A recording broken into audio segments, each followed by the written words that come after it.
Yo, what's going on, folks? This is the first reading or read along session. And before we start reading, I just want to give you some context.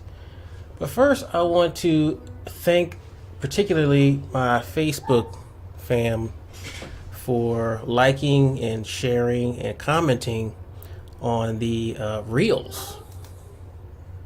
The reels that I posted, I've only posted 3, like one per week. And fam has been very supportive. So I appreciate the likes, the hearts, the shares, even the negative stuff, man. Like even the negative comments that we've gotten. Let's go to the page right now so y'all can see. I don't even know if it'll show the reels here. I don't think so. But we can go here. Get out of here really fast. And go to Facebook, since the reels are only like for your mobile device.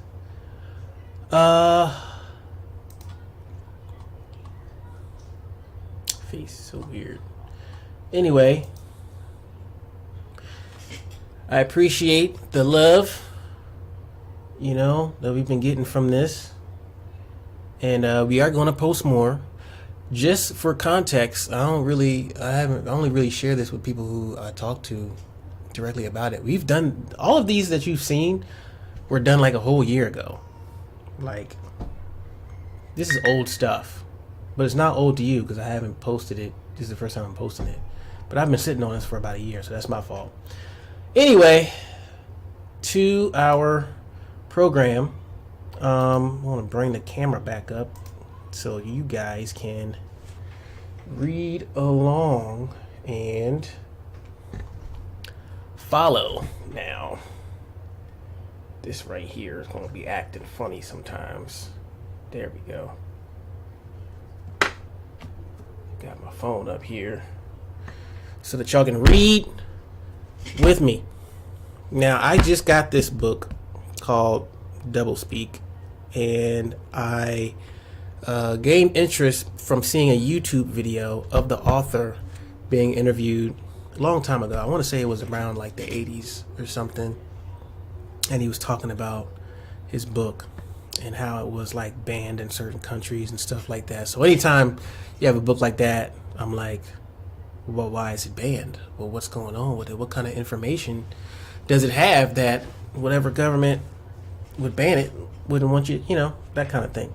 So picked it up and started reading, and immediately started just,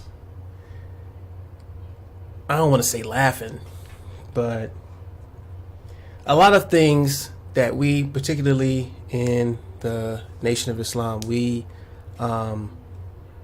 say, and the black community may be a little skeptical because we're also a little religious. There might be some skepticism there, the media, the propaganda and stuff. So a lot of stuff that we say are accurate, but as far as getting it out to the community, the ones who believe it usually end up, falling in ranks and, trying to spread things to other people. But the ones who don't, they'll hear it and then just keep it moving. But when a white person says it, or an Indian or a Chinese person, that's usually when you put a little bit more attention to it. And part of that is definitely a little bit of the mixture of self-hatred plus the underlying idolization of those who are fairer than us. I say fairer with quotes, but you know what I mean, lighter. William Lutz is one of those people, right? DoubleSpeak, in my opinion, is just a highfalutin word for lying. Doublespeak, when you doublespeak, you're basically lying, right?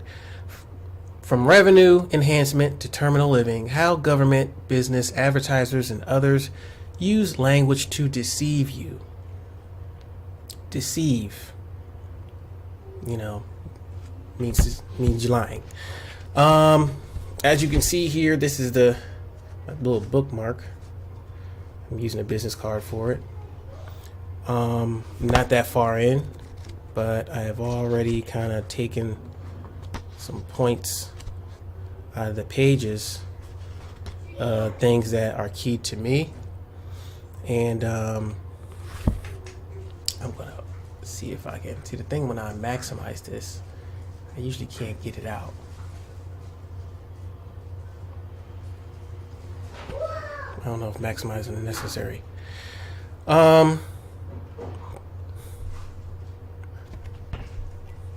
Let's see. We're just gonna go right into chapter 1. And just the first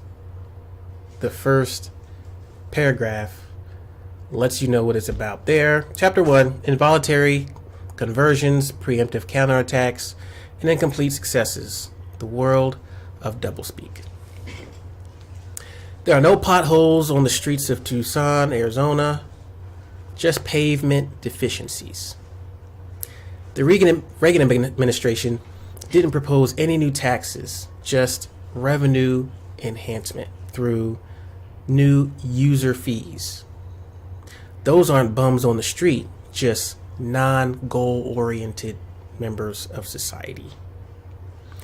There are no more poor people, just fiscal underachievers. There was no robbery of an automatic teller machine or ATM, just an unauthorized withdrawal. The patient didn't die because of medical malpractice. It was just a diagnostic misadventure of a high magnitude. The U.S. Army doesn't kill the enemy anymore. It just services the target. And the doublespeak goes on. So this book is all about how the government, particularly the American government, and not just the American government, but worldwide, this practice is very, very prominent in government and education, etc., right? Doublespeak is a language that pretends to communicate but really doesn't. It is language that makes the bad seem good. The negative appear positive, the unpleasant appear attractive or at least tolerable. Doublespeak is language that avoids or shifts responsibility, language that is at variance with its real or purported meaning. It is language that conceals or prevents thought, rather than extending thought. Doublespeak limits it. Doublespeak is not a matter of subjects and verbs agreeing. It is a matter of words and facts agreeing. Basic to doublespeak is incongruity, the incongruity between what is said or left unsaid and what really is. It is the incongruity between the word and the referent, between seem and be. Between the essential function of language, communication, and what doublespeak does: mislead, distort, deceive, inflate, circumvent, obfuscate. Right? How to spot doublespeak. How can you spot doublespeak, or when someone is using doublespeak? Most of the time you will recognize doublespeak when you see or hear it. But if you have any doubts, you can identify doublespeak just by answering these questions. Who is saying what to whom? Under what conditions and circumstances? With what intent and with what results?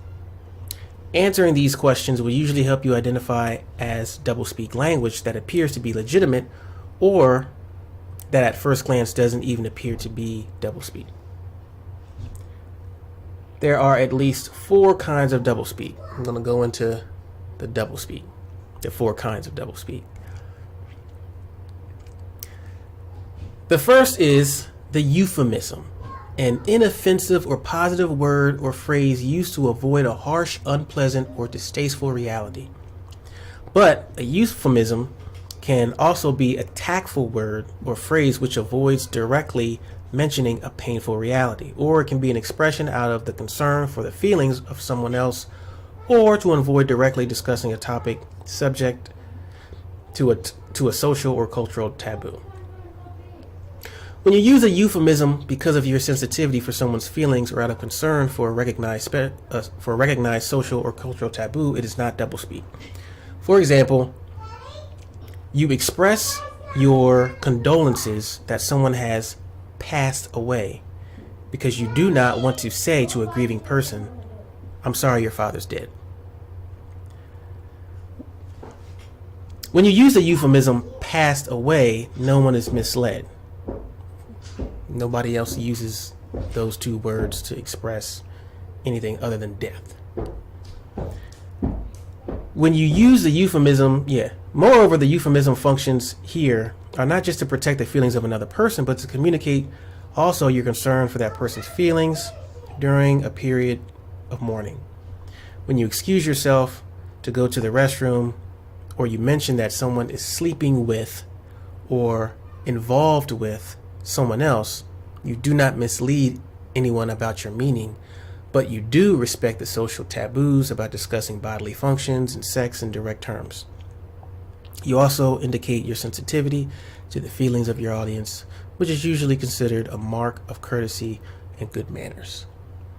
However, when a euphemism is used to mislead or deceive, it becomes doublespeak. For example, in 1984, the U.S. State Department announced that it would no longer use the word killing in its annual report on the status of human rights in countries around the world.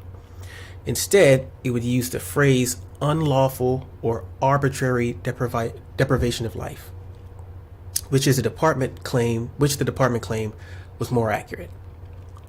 Its real purpose for using this phrase was simply to avoid discussing the embarrassing situation of government-sanctioned killings in countries that are supported by the United States and have been certified by the United States as respecting the human rights of their citizens. This use of euphemism constitutes doublespeak, since it's designed to mislead, to cover up the unpleasant. Its real intent is at variance with its apparent intent. It is language designed to alter our perception of reality. The Pentagon, too, avoids discussing unpleasant realities when it refers to bombs and artillery shells that fall on civilian targets as incontinent ordnance. And in 1977, the Pentagon tried to slip funding for the neutron bomb unnoticed to an appropriations bill by calling it a radiation enhancement device. All right, I'm gonna just continue. I'm not gonna do any commentary right now. The second kind of doublespeak is jargon, the specialized language of a trade, profession, or similar group, such as that used by doctors, lawyers, engineers, educators, or car mechanics. Jargon can serve an important and useful function. With a group, jargons function as a kind of verbal shorthand that allows members of a group to communicate with each other clearly, efficiently, and quickly. Indeed, it is a mark of membership in the group to be able to use and understand the group's jargon. But jargon, like the euphemism, can also be doublespeak. It can be, and often is, pretentious, obscure, and esoteric terminology used to give an air of profundity, authority, and prestige to speakers and their subject matter. Jargon, as doublespeak, often makes the simple appear complex, the ordinary profound, the obvious insightful. In this sense, it is not used to express, but to impress. With such doublespeak, the act of smelling something becomes organoleptic analysis. Glass becomes fused silicate. A crack in a metal support beam becomes discontinuity, conservative. Economic policies become distributionally conservative notions. Lawyers, for example, speak of an involuntary conversion of property when discussing the loss or destruction of property through theft, accident, or condemnation. If your house burns down, or if your car is stolen and you've suffered any involuntary conversion of your property, if your house burns down or your car is stolen, you have suffered an involuntary conversion of your property. When used by lawyers in a legal situation, such jargon is legitimate use of language, since lawyers can be expected to understand the term amongst each other. However, when a member of a specialized group uses its jargon to communicate with a person outside of the group and uses it knowing that the non-member does not understand such language, then there is doublespeak. We do this all the time. For example, on May 9th, 1978, the National Airlines 727 airplane crashed while attempting to land at the Pensacola, Florida airport. 3 of the 52 passengers aboard the plane were killed. Airplane were killed. As a result of the crash, National made an after-tax insurance benefit of $1.7 million, or an extra 18 cents a share dividend for its stockholders. Now, National Airlines had 2 problems. It did not want to talk about one of the airplanes crashing, and it had to account for the $1.7 million when it issued its annual report to its stockholders. National solved the problem by inserting a footnote in its annual report which explained that the $1.7 million income was due to involuntary conversion of a 727. National thus acknowledged the crash of its airplane and the subsequent profit it made from the crash without once mentioning the accident or the deaths. However, because airline officials knew that most stockholders in the company, indeed most of the general public, were not familiar with the legal jargon, and the use of such jargon constituted doublespeak. The third kind of doublespeak is gobbledygook, or bureaucrat. There's a lot of crazy words in here. I gotta look up my dictionary and figure out how to pronounce them. Don't judge me, y'all. I can read. Anyway, basically, such doublespeak is simply a matter of piling on words, of overwhelming the audience with words. The bigger the words and longer the sentences, the better. Alan Greenspan, then the chair of President Nixon's Council of Economic Advisors, was quoted in the Philadelphia Inquirer in 1974 as having testified before a Senate committee that it is a tricky problem to find the particular calibration and timing that would be appropriate to stem the acceleration in risk premiums by falling incomes without prematurely aborting the decline in the inflation-generated risk premiums. Nor has Mr. Greenspan's language changed since then. Speaking to the meeting of the Economic Club in New York in 1988, Mr. Greenspan, now Federal Reserve Chair, said, "I guess I should warn you. If I turn out to be particularly clear, you've probably misunderstood what I've said." Mr. Greenspan's doublespeak doesn't seem to have held back his career. Sometimes gobbledygook may sound impressive, but when the quote is later examined in print, it doesn't even make sense. During the 1988 presidential campaign, vice presidential candidate Senator Dan Quayle explained the need for a strategic defense initiative by saying, "Why wouldn't an enhanced deterrent, a more stable peace, a better prospect to denying the ones who enter conflict in the first place, to have a reduction of offensive systems and an introduction to defensive capability?" Wow. I can't imagine somebody really saying that in a conversation.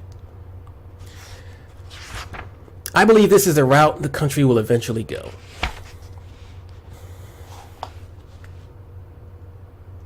The investigation into the Challenger disaster in 1986 revealed the doublespeak of gobbledygook used by too many involved in the shuttle program.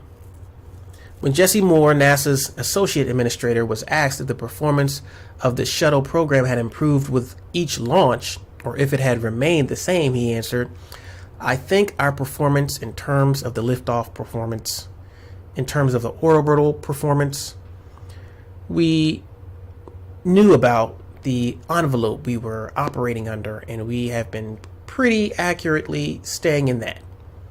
And so I would say the performance has not by design drastically improved.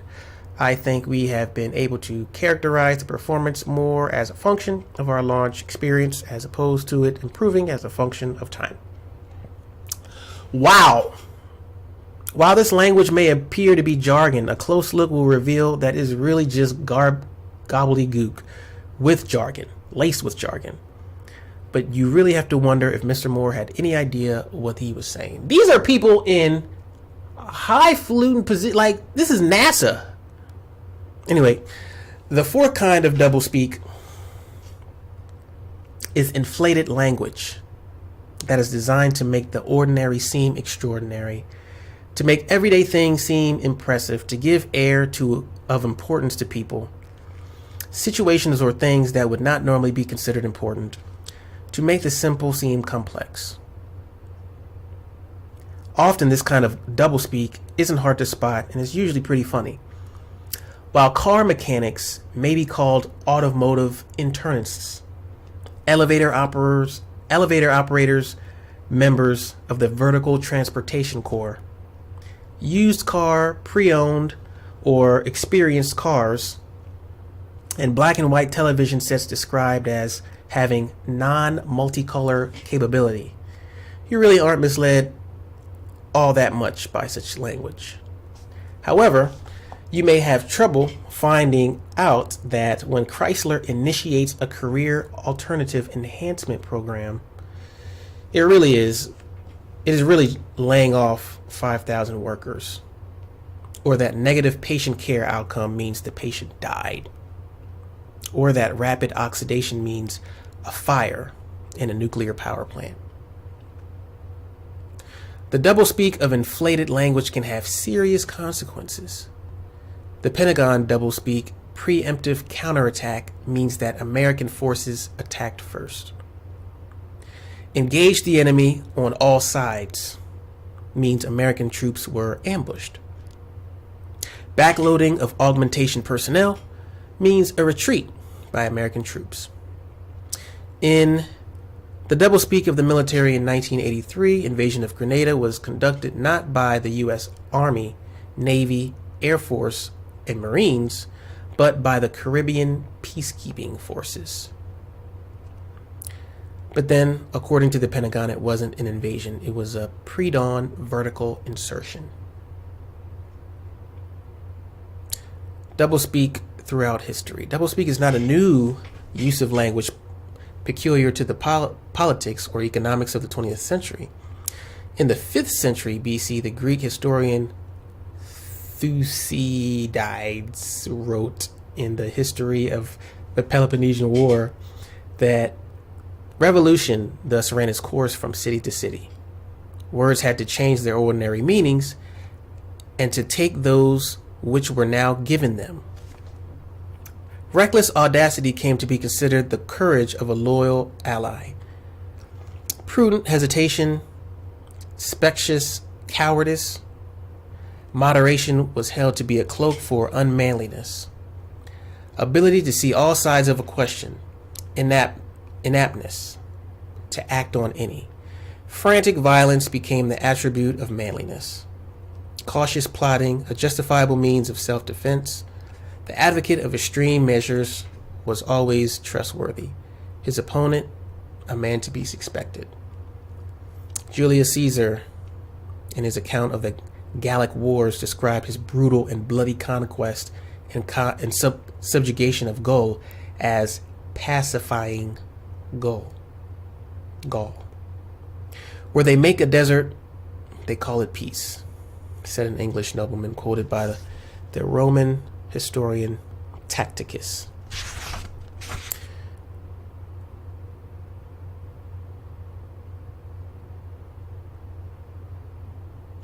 I want to get to a certain part so that you kind of understand some things. He starts this section off different parts according to the industry.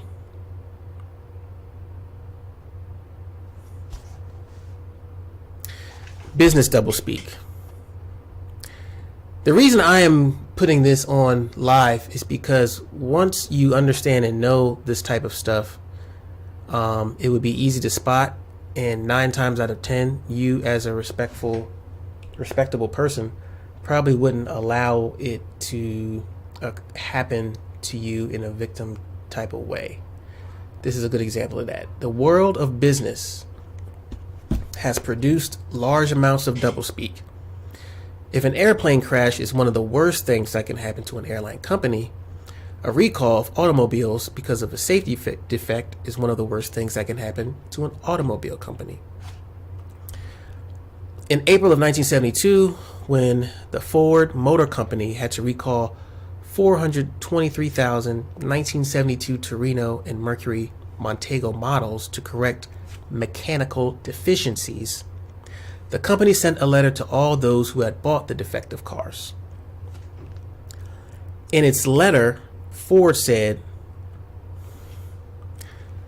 that the rear axle bearings of the cars can deteriorate, and went on to say continued driving with failed bearing could result in disengagement of the axle shaft and adversely affect vehicle control. This is the language of non-responsibility. What are mechanical deficiencies? Poor design, bad workmanship? The rear axle bearings can deteriorate, but will they deteriorate? If they do deteriorate, what causes the deterioration? Note that continued driving is the subject of the sentence, which suggests that it is not Ford's poor manufacturing that is at fault, but the driver who insists on driving the defective car. Note too the expression failed bearing, which implies that the bearing failed, not Ford. Finally, the phrase adversely affect vehicle control means simply that because of the mechanical defect, the driver could lose control of the car and get killed. If you ask the questions for examining language to see if it's doublespeak, who is saying what to whom, under what conditions and circumstances, with what intent, and with what results, you can quickly discover the doublespeak here. What Ford should be saying to its customers is that the car Ford sold to them has a serious defect that should be corrected immediately. Otherwise, the customer runs the risk of being seriously injured or killed. But you have to find this message beneath the doublespeak that Ford has used to disguise its embarrassing and unpleasant message. We will never know how many customers didn't bring their cars in for repairs because they didn't understand from that letter just how serious the problem was, and that they'd better get their car to the service department fast. Often this type of language is written like in a contractual type of form, or a letter like this one was, and it's really up to the person that they're sending it to translate what's going on. And the interesting thing about doublespeak in this type of language is that I don't know too many folks who has been out here, meaning living life on their own, that can effectively identify this type of stuff. Now, of course, the first thing we have to start doing when we get information is to kind of stand back and take a look at it, rather than have someone spit it out to us and then run. Just hit and run, shoot and run. But one of the reasons why I like this book is because it is along the lines of another type of document that I have that I don't even know is in my computer. I think it should be. There is a document that I have that talks about 25 ways to disinform, misinformation or disinformation. Maybe that's what I should search for. And if I don't have it, there it is.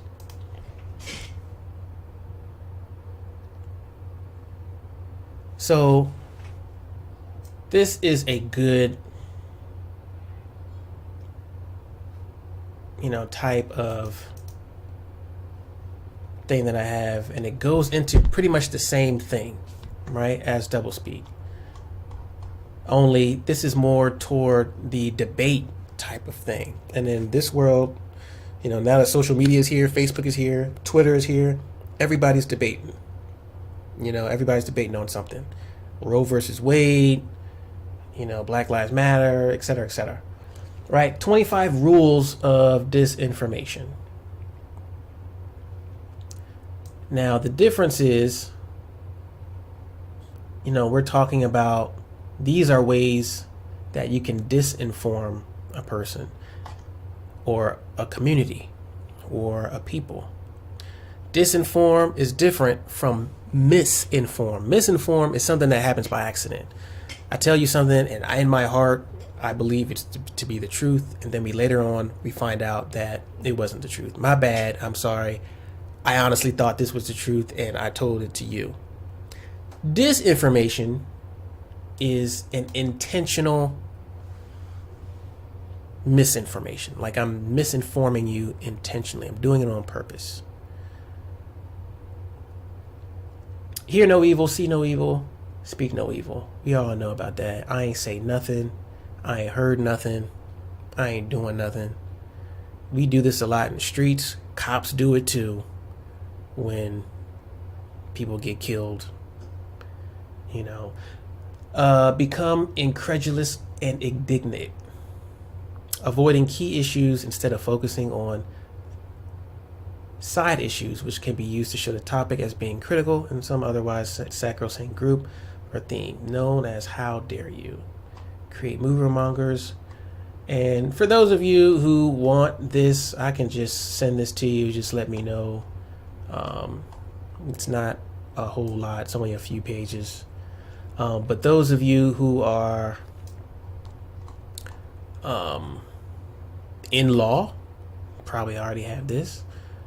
Those of you who are interested in law probably could benefit from this. The only reason I have this DoubleSpeak here is because I'm realizing that I have an affinity for not just the English language, but conversational language, right? The language that we use with each other. And then I'll also let you know some of the things that I've bookmarked right here.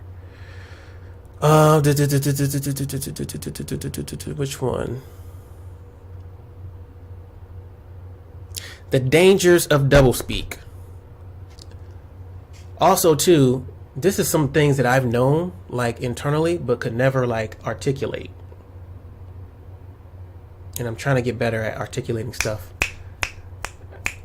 on cue when I talk to people, in a conversation, rather than sometimes I'll think about stuff and then the things that I think about just disappear as I'm thinking about it in my head. And I hate that. That's why I'm not a public speaker. The dangers of DoubleSpeak. These previous 3 examples of DoubleSpeak should make it clear that DoubleSpeak is not the product of carelessness or sloppy thinking. Indeed, most DoubleSpeak is the product of clear thinking and is carefully designed and constructed to appear to communicate when in fact it doesn't. So anytime you come across something like doublespeak, I mean, like I said, it's just a fancy word of lying. It is a lie that is carefully done. You're talking to somebody who is in your face, not only lying to you, but doing it in like a planned way, which is probably even more insulting. It is language designed not to lead but mislead. It is language designed to distort reality and corrupt thought. In the world created by doublespeak, it is, if it's not a tax increase, but rather a revenue enhancement or base tax broadening. How can you complain about higher taxes if it's not acid rain, but rather poorly buffered precipitation? How can you worry about all those dead trees? If that isn't the mafia in Atlantic City, but just members of a career offender cartel, why worry about the influence of organized crime in the city? If Supreme Court Justice William Rehnquist wasn't addicted to the pain-killing drug his doctor prescribed, but instead it was just that the drug had established an interrelationship with the body such that if the drug is removed precipitously, there is a reaction. You needn't question that his decisions might have been influenced by his drug addiction.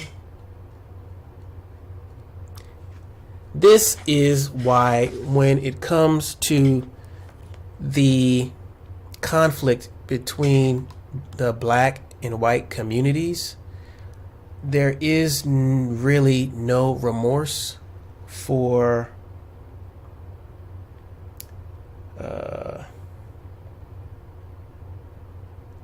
we're not pacifying the point. You're not talking to people who don't know what they're doing. They know what they're doing.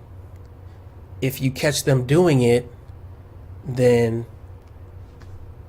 it is what it is. You treat them accordingly. You just don't say, oh, well, you're young. You didn't know what you were doing. No, this is a very intentional thing. And this is why in the Nation of Islam, whenever it comes to white and black relationships, whenever there's a killing, whenever there's a murder, a mass shooting, or something like that, there's really no surprise, right? Because at this point, everybody at this point, not just members of the Nation of Islam, everybody should know, everybody black anyway, should know what we're dealing with. You're not dealing with people who care about you. If they did care, you would see the care in the actions. If police or anybody of that nature really cared about patrolling the community and keeping crime down, then you would see a crime reduction. It's really that simple. And the reason I'm saying that is because anytime the United States wants to go out to war, they're going to go to war. It's, there might be some, dramatic situations in between, but if it's what they want, that's what you're going to do. Just like you and I. If there's something I want, if I want a cookie, I want it bad, I'm going to salvage up some chump change and I'm going to get it because that's what I want. Right? Especially in a situation like this where there's so much history. It's 2022. We have history of negative black-white relations dating back beyond the 1600s. You understand what I'm saying? So with that history, and then you fast forward to today and you still see the same things, how can we then think that there's going to be a change between the people. Anyway, I'm going to show you guys another bookmark. This was funny because, you know, this is in the food. He's talking about the food industry, and according to the interview that I saw the author have with the interviewer, he said, you know, the question he asked was, which part of the book is the most controversial, that you get the most questions from people who read it from? And he said, the food part. They always question the food part. Is it really what it is? And let's go to the beginning of it, because you guys really need to hear this. I think he's talking about sugar.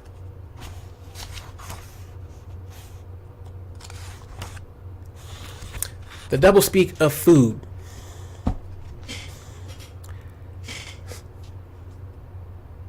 Even if you don't fly very often, you can still find plenty of doublespeak close to home. On your next trip to the grocery store, or supermarket as they like to call them these days, pay attention to the language of the food and the food business. Little things in this business try to mean a lot. Wegmans Food Mart. Now this book was written long ago. I think I told you already, in the 80s. Or probably earlier than that. But 1989, and then a new copyright in 2015.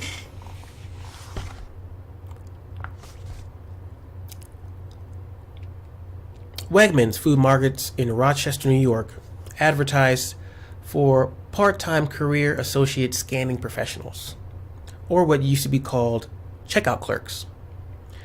When I worked stocking shelves in a grocery store, some of the clerks at the Pathmark supermarkets in New York wear name tags that list their job as Price Integrity Coordinator. What do? They check to make sure all the items in the store have the correct prices on them. Let's fast forward to the food themselves. Oh yeah, this is funny too. There are supermarkets in Williamstown and North Adams, Massachusetts that advertise they are open 24 hours a day. But the hours are 9 a.m. to midnight, and from Sundays on 12 to 6. Oh man, this is awesome. Put the magic words on the package and you can jack up the price even if the contents aren't that much different from those in the package without the magic words. Lean is a magic word, as in lean beef. The U.S. Department of Agriculture defines lean red meat or poultry as having no more than 10% fat. Now, I know that I'm supposed to eat lean beef as opposed to fat beef, I guess.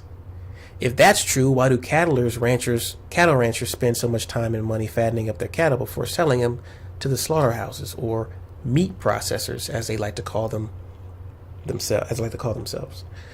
Why not start a diet program for cattle so we'll have nothing but lean beef?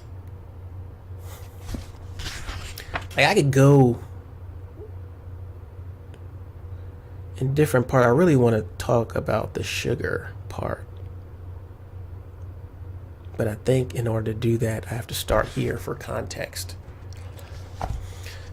While you may think you know what those magic words on those food packages mean, you probably don't, because those words have special meaning that seems to be known only to the food manufacturers and the 4 government agencies that oversee food labeling and safety. For example, the word enriched means that vitamins, minerals, or protein have been added to the product, usually because these nutrients were eliminated from the food during processing. In other words, enriched simply means that the food is back to where it started nutritionally before it was processed.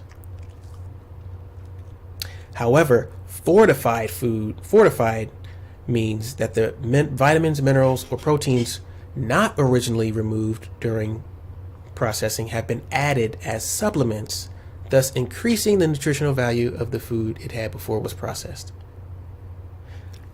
As you probably guessed, there's an exception to these meanings of enriched and fortified, and that exception is flour. Almost all the flour sold in supermarkets today is labeled enriched, because flour can be called enriched if the iron, niacin, thiamine, and riboflavin that were removed during processing are replaced. However, the zinc, fiber, copper, and other vitamins and minerals that were removed during processing don't have to be replaced. So you want to buy fortified flour, not enriched flour. But the other food you should buy should be enriched, not fortified. Let me repeat that again. You want to buy fortified flour, not enriched flour. But the other food you want to buy is enriched, not fortified. Just when you thought you had the definition straight, they still managed to confuse you. Oh, here we go. So you skip the diet dinner and go straight for the sugar-free or the sugarless food in the innocent belief that food labels mean what they say. Wrong again. Damn. Sugar-free and sugarless simply mean that the food contains no sucrose, which is nothing more than ordinary table sugar. However, the food can contain honey, dextrose, which is corn sugar, fructose, which is fruit sugar, mannose, glucose, sorbitol, or any other number of sweeteners that contain just as many calories as fructose. Damn. Isn't that an interesting definition of sugar-free? Don't you think the food industry and the government should let you in on their private definition of words, especially since it's your health and waistline that are at stake? Remember, doublespeak is language that pretends to communicate, but really doesn't. It is language designed to mislead. Damn. And this is gonna, before I get out of here, got about 15 minutes left before it's an hour. I want to skip to a part that my wife and my mom's should probably know. Not to call y'all out, but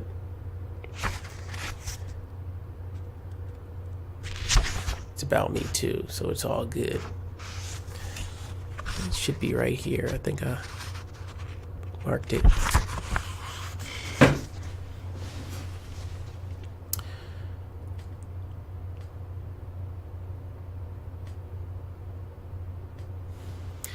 Ooh, this right here. This whole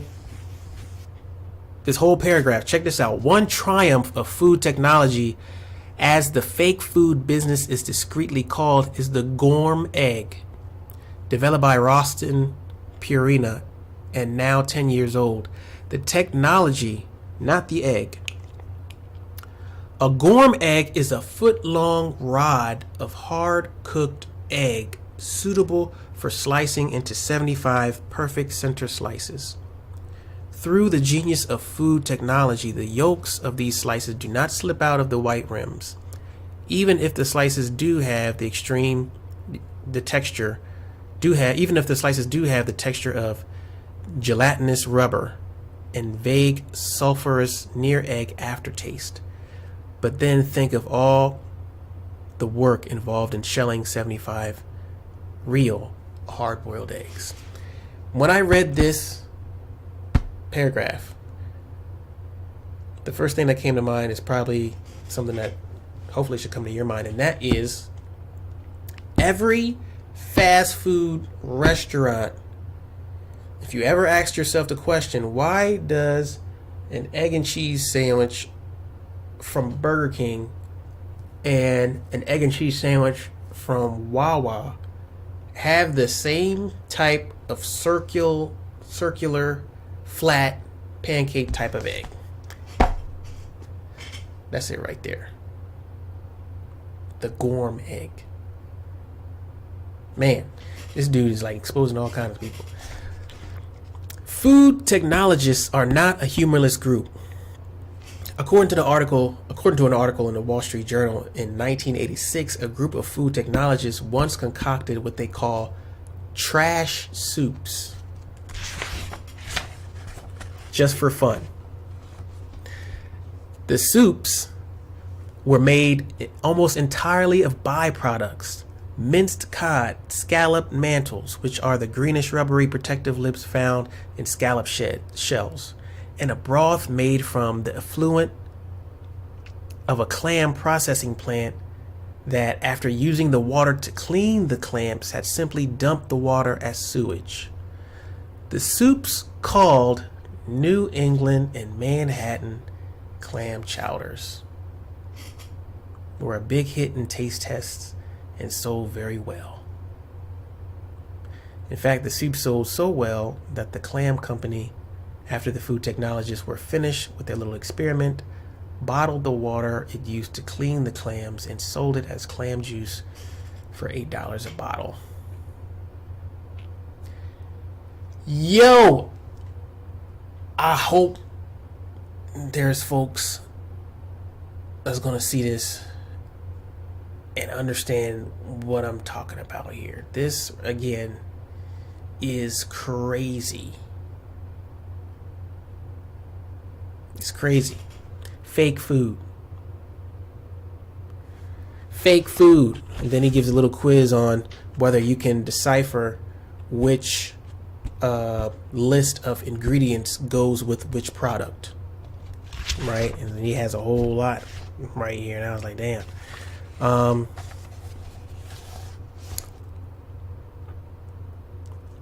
Yeah.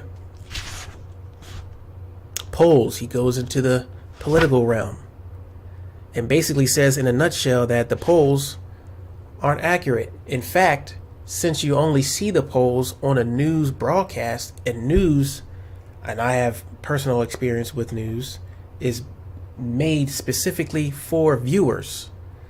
News will concoct, twist up a live story, a real story, add to, take from a real story, just to make sure that they have viewers.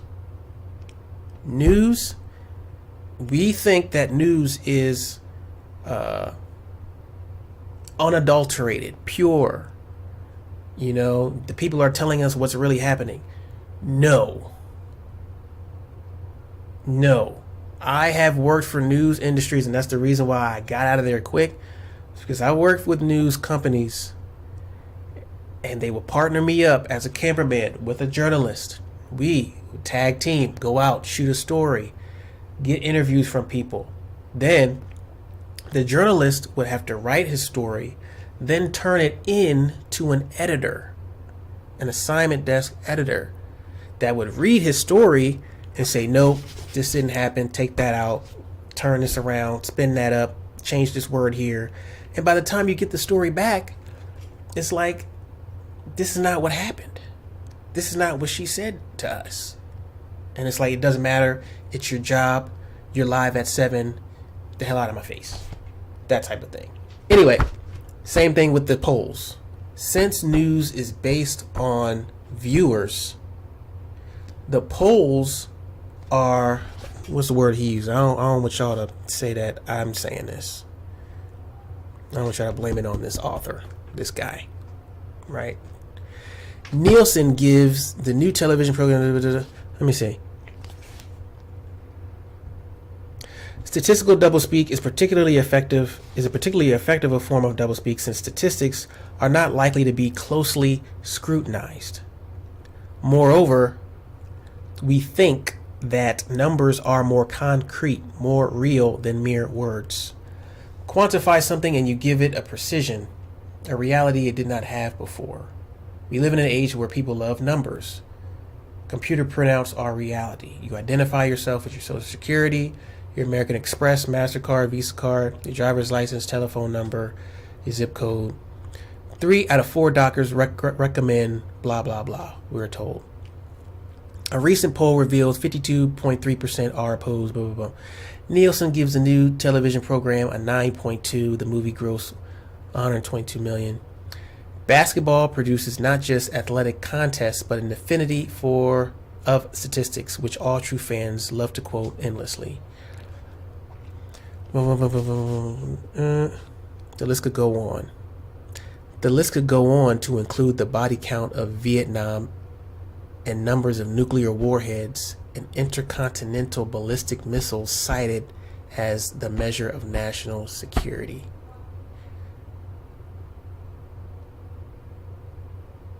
A computer scientist, the mathematician, the statistician, and the accountant all deal with quote-unquote reality, while the poet, the writer, the wordsmith deal well with just words. You may find, however, that the world of numbers is not as accurate as you think, especially the world of public opinion poll.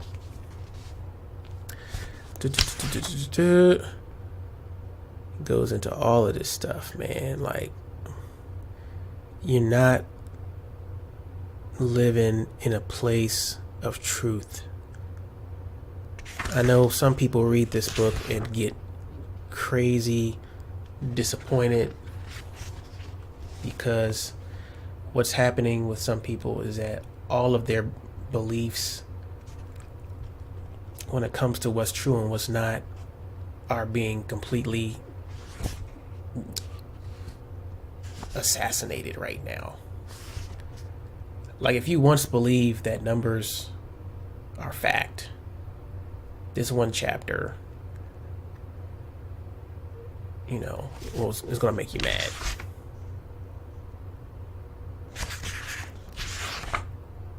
Education, DoubleSpeak.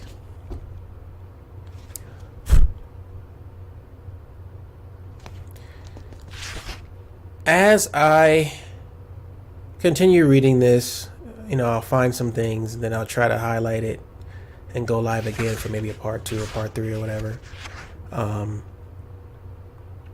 But this is one of those things where I feel like people should know. And again, I could give you messages from the Honorable Minister Louis Farrakhan, the Honorable Elijah Muhammad, or any of their ministers, but it's not going to carry the same weight because they're not of your they are of your community.